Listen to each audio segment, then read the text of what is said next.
Господине Пендаровски, добродојавте во отвореното студио. Минатата недела бевте во НАТО на една средба вие со представници на 29 земји членки, почнува една поинтензивна, во еден друг квалитет на комуникација со НАТО, тоа е очигледно. Една од темите се реформските процеси таму. Што ги интересираше Советот на НАТО за кој дел од реформите и каква е нивната оценка за динамиката и квалитетот на реформскиот процес, кој е неопходен и за воопшто за евроатлантската интеграција? Добар најдов. Тоа е практично форум наречен 29+1. Сите земји членки на ниво на заменици шефови на мисии со нашава делегација, јас не бев сам, бев начело на работниот комитет кој инаку преговара со НАТО. И за да нема забуна кај луѓево, ние формалните преговори со НАТО ги завршивме на 18 и 19 октомври, тоа малку луѓе го знаат со голема форма. Успешно ги завршивме. Што е сега ова? Ова е во овој формат соопштување што ќе работиме понатаму. И баш презентиравме програма за продолжување на реформи 2019 и натаму. Имаме задача која треба... Да. Знаеш од кај доаѓа тоа? Летоска, која не поканија на јунскиот самит на НАТО, не поканија за членство. Непол месец и пол потоа, Столтенберг ни пушти писмо. Ве покануваме, еве што од вас очекуваме. И ние практично сега правиме еден така наречен мини-мап. Значи, мини национална годишна програма, не е годишна, бидејќи се роковите други. Но она што треба да се направи до јуни, кога треба да... Практично во цела 2019, но пред се до јуни, и тука влегува и периодот кога ќе очекуваме да подпишеме протокол за пристапување кон НАТО и здравје Боже и периодот кога ќе одиме кон полноправно членство. И кој е критичниот дел од реформскиот процес кој мора да се истрча? Морам да кажам дека и за македонската јавност е добро да го знаат тоа, дека критичен дел во однос на НАТО интеграцијата нема. Зборам за реформите. Критични делови ќе има во јуни кога Европската унија ќе одлучува за тоа што понатаму со Македонија и со Албанија, да не забораваме дека сме заедно во тие заклучоци од лани, од Софија, односно од годинава. Софијска. Овде критичниот дел не е од делот на реформите, но се уставните промени и договорот од Преспа. Интересира значи, дали... практично немаше делегација, а да не претерам, али 2/3 од сите што беа присутни од 29 членки земаа збор и поставува прашање и дава констатации. Значи, 2/3 од нив прашува... Постои ли загриженост дали ќе се задржи двотретинското мнозинство? Постои затоа што, знаете, практично целокупната меѓународна западна заедница, а тука се тие 29 членки пред се, со мали исклучоци плюс, дадоа голем влог во нашиот внатрешен процес и во тој дел, и во договорот од Преспа и преди потоа за време на референдумот.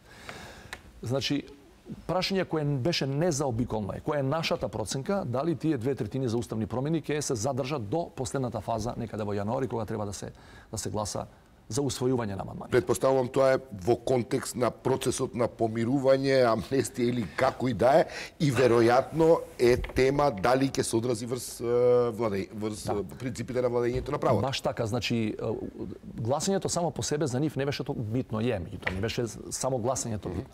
Вели, слушаме дел од тие делегации, тоа од највиталните земји членки, најбитните, вели, слушаме дека имате процес на помирување што е добро. Политички не можеш да го спориш процесот на помирување, бидејќи имаме толку длабок политички јаз меѓу себе. Порано Македонија беше поделена по меѓуетничка линија. Сега за жал и интрамакедонски сме прилично поделени, а меѓуетничката си стои. И помирувањето е пожелно. Нужно е. Значи земја вели со толку длабоки подолби внатре, вели тешко може да биде со внатрешна кохезија неопходна за стабилна земја членка на НАТО. Како ќе изреагира на амнестијата? Да. Меѓутоа вели ние не го спориме начинот на кој тоа ќе се направи. Нас не интересира ни с кои облици, ни с кои форми ќе оди. И ние сега тука објаснуваме дека има практично две форми базични, политички и легална или законска, правна.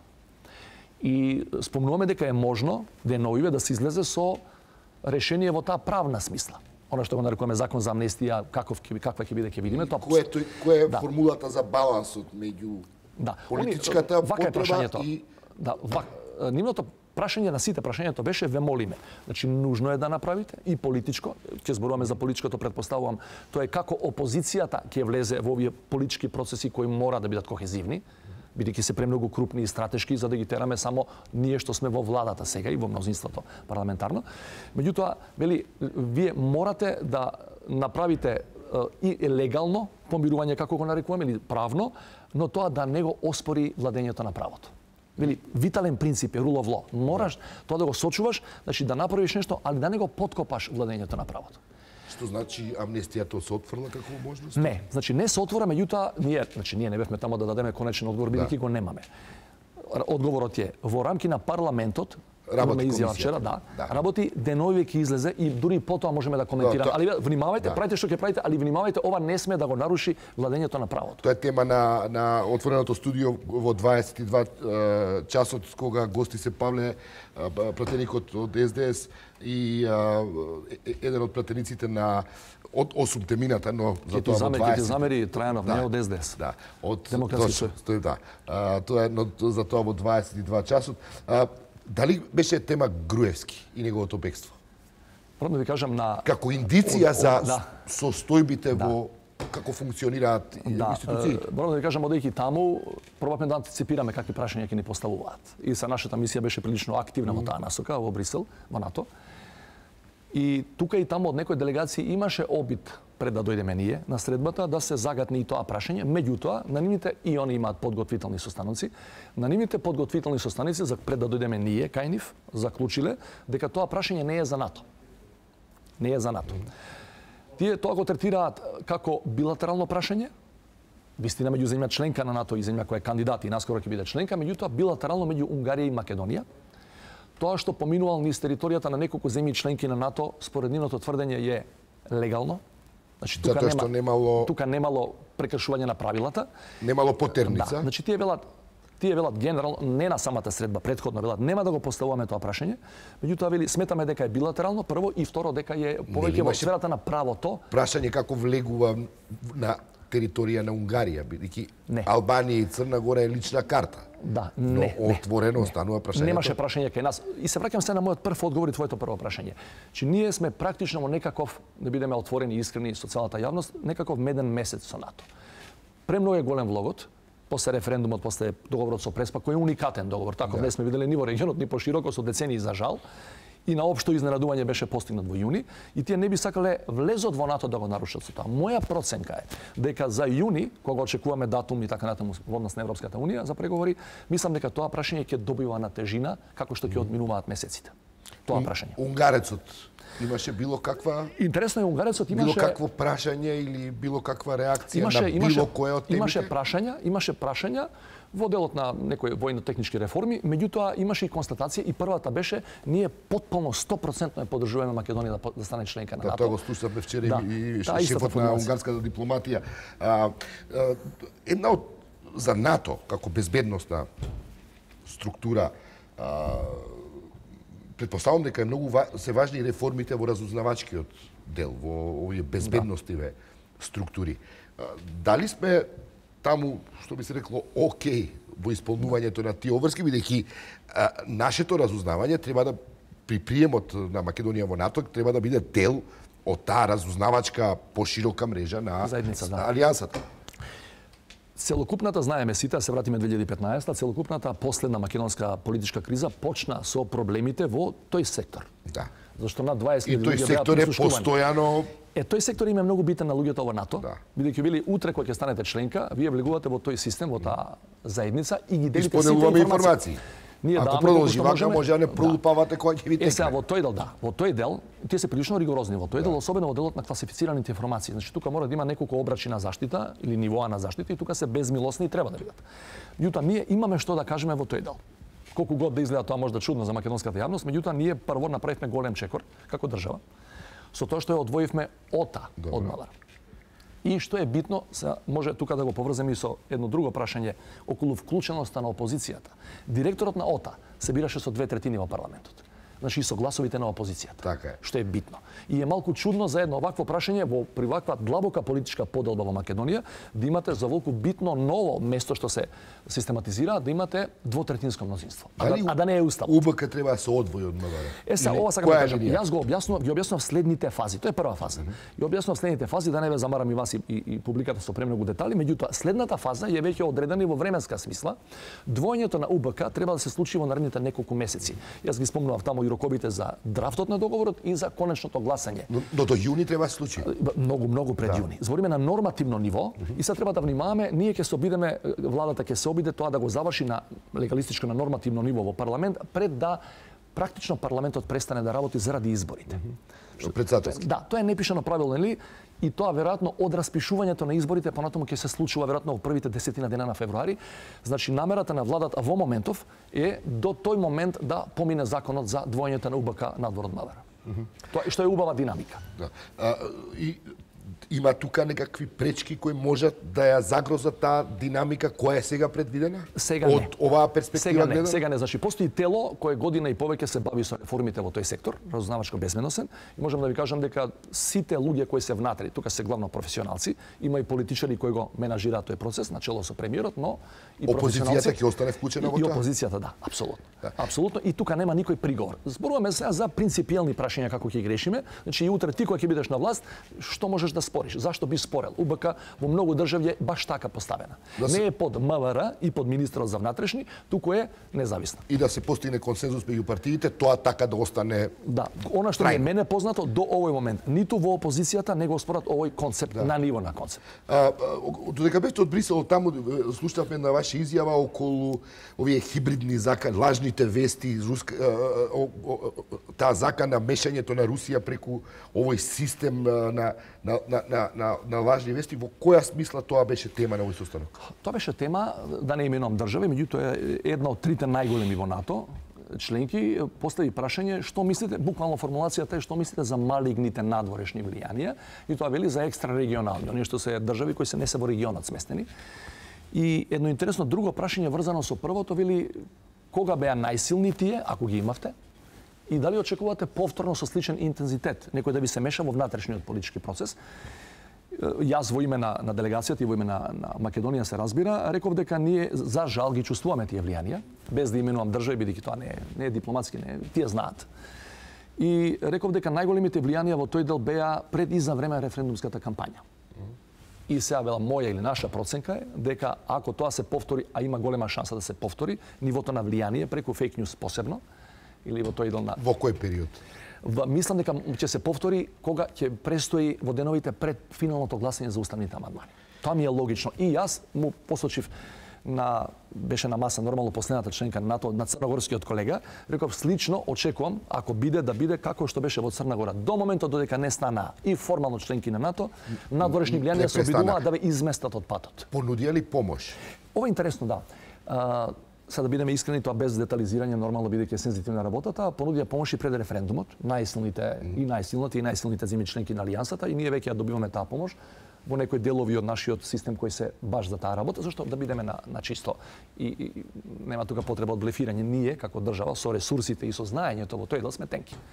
Че ние против така наречените хибридни закани или тие фейк њус, кое ниво имаме ние на отпорност како систем, било кој да е на власт. И затоа побаравме помош од оние кои тоа го. Инаку да не се лажеме, во една Германија носат сега легислатива во таа смисла, Франција исто така. Америка уште нема нови закони кои тоа можат да го поправат во однос на ситуацијата која беше за последните избори. Социјалните мрежи се генерално нов феномен. И тоа тешко се регулира. Тоа тешко се регулира, но добивме поддршка и добиваме поддршка. Во овој момент имаме значи тимови дојдени од партнерски држави кои ни помагаат во многу во тој дел. Практично го субституираат нашето да речам нашето почетништво во таа смисла.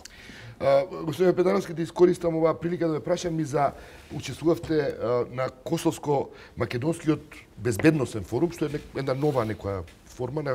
Да, тоа е интересен форум, пред 2-3 дена бевме во Приштина. Зашто се разговара прво да ви кажам зашто станува збор, на тоа што се случува на Косово и ова една тенденција за заострување и ескалација на една криза во односите меѓу Белград и Приштина, што секако се рефлектира врз регионалната стабилност. За жал секој пат, она што се случувало во Србија или на Косово, секогаш се рефлектирало во Македонија.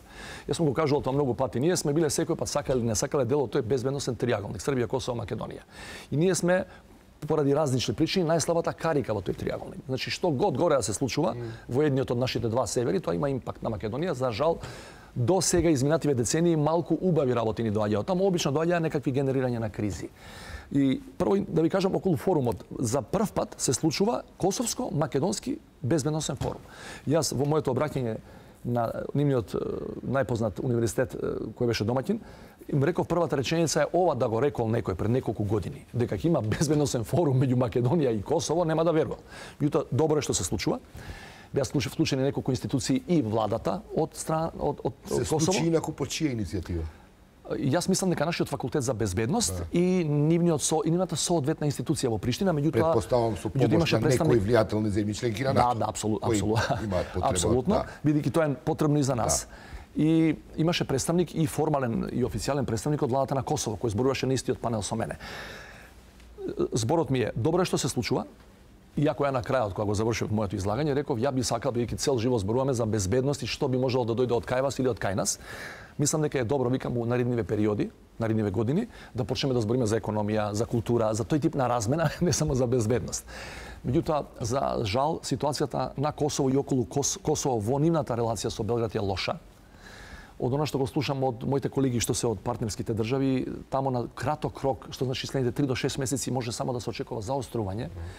Европската комисија пополека која го менаџираше тој процес начело со Могерини полека заминува. Во Брисел знаеш и самиот дека практично не ги бројат за сериозни во моментов стейкхолдери. Ќе има новата комисија од која допрва ќе треба да се избере следната есен, значи ќе има простор во кој не можам да видам кој друг би влегол за да го изменаџира процесот, а Америка не е толку влезена у тој процес колку што ние мислиме. Има сега актуелно ќе има ли или ќе нема косовска војска? Што прави дополнителни јас го повторив тамо, бидејќи нејасно до каде сме стасани со тоа прашање. Јас го повторив тамо ставот, ние сме земја членка, земја која треба да биде членка наскоро на НАТО и тоа е ставот и на Столтенберг и на целокупната алијанса. Кој сака нека се лути, меѓутоа тоа е ставот на целокупната алијанса дека во овој момент не е добро да се формира таа косовска војска, инаку тоа престои. Но официјална Приштина, што е вашето мојот став е дека мислење, вашата предпоставка? Да, без да се мешам, бидејќи јас сум се официјален представник на владата. Дали тераат на таа линија? Значи мојот печаток е не од тие ден-два таму, туку генерално од следењето на состојбата таму, а и во Белград, но посебно во Приштина, мислам дека нивната внатрешна политичка динамика е целосно диктирана од внатрешни причини. Тамо сега почна првите обвиненија за овој најнов Хашки трибунал за ОВК. И практично во Приштина постои поделба до сега на невидено ниво во самата политичка елита. Порано беше само определување, кој беше некаков отпадник од тие мејнстрим политички партии. Сега во самиот врв на косовската држава, председател, премиер, има поголем геп кој ја мислам дека нема да се надмине, бидејќи станува збор во еден значаен дел и за луѓе кои се познаваат со години и станува збор, мене ми се чини, и за личен анимозитет, така што не очекувам тоа да се надмине скоро. Значи 2019 Косово ќе остане како што е, колку што можеме да видиме. Кога сме кај 2019, претпоставувам од нова година натаму ќе се отвори темата околу претседателските кандидати. Вашето име, вашиот ангажман е предмет на многу спекулации, мислам дека е ред да ве прашам. Јас сум го образлагал тоа и знам дека никој нема да верува, да го повторам уште еднаш. Значи, во овој момент апсолутно никој заради уставниот процес, кој е уникатен, веројатно нашите животи нема да видиме сличен процес со тежина, со таква стратешка тежина. Никој во владеачката коалиција, ја ве уверувам, бидејќи знам, не размисла на таа тема и мислам дека така ќе остане некаде до 15 јануари, кога од прилика треба да биде последното гласање. Че целокупната политичка енергија пред се на премиерот, а не и на луѓето околу него е врзана со тоа.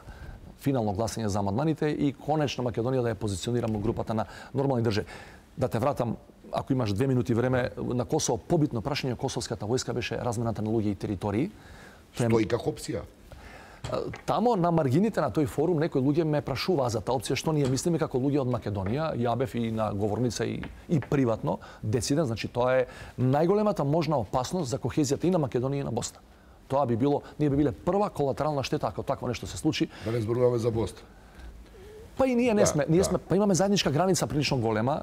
Сме имале проблеми на таа граница години наназад. Имаме половина милион етнички албанци тука кои не им е се едно што се случува горе. Конечно, во 21 век е мега операција која мислам дека не е физибилна, не можеш да ја излечеш. Промена на луѓе и територии, тоа било задни под 1923 Грција, Турција, кога се распаѓала империјата. Ја не гледам дека сега има. Интенцијата стои? Па стои кај некои структури во Приштина и по мое убедување кај повеќе структури во белградската влада. За жал. Интересно. Добро, да за крај на овој разговор најавивте промоција на книга Поглед кон натре. А тоа е тоа е приватна агенда, тоа не е агенда на државата, тоа е за следниот понеделник. Благодарам што ме праша. Не знам дека си го видел на Facebook. Што ќе откриете или што носи? Тоа е една идеја која долго време ми стои во главата. Тоа се мои стари текстови, значи збирка на колумни кои ги пишува пред повеќе години во тогашен дневник и во тогашен граѓански неделникот. кои за жал сега не може ни на интернет повеќе да се најдат и мислам дека е добро да ги сочуваме од заборав. Зборуваат, тоа е насловот на книгата, зборуваат практично за многу случувања во меѓународните односи. На едно динамично и драматично компарација на македонските работи. Да. Стево Петаровски, благодарам што бевте гости во Отворено студио.